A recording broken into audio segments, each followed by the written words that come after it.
Here's a CT scan that was done in a patient with a right lower quadrant kidney transplant, and the patient was having some graft dysfunction. We can see some air within the calyces. There is a ureteral stent here that we can see. We'll follow this down into the bladder. This is the neoureterocystostomy site right here.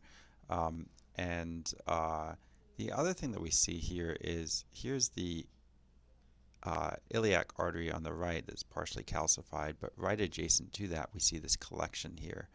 And these can oftentimes represent hematomas given its density, but the other thing you can think of as well is urinoma, abscess. Those would be in the differential diagnosis for a fluid collection medial to the kidney graft.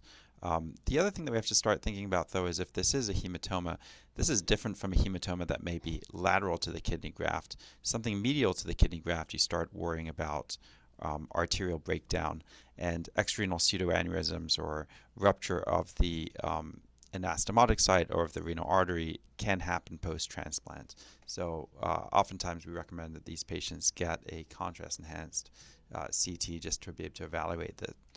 This patient did get a contrast-enhanced CT in the arterial phase, and we can see down here that this area that looked like a hematoma is actually got some active extravasation within it.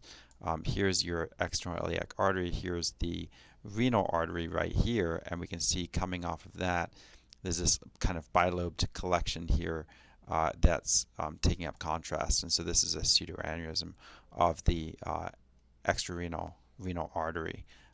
These are oftentimes not technically related dysfunction. It's not as if it's an anastomotic breakdown, because that would occur mostly at the anastomosis. This is in the renal artery itself.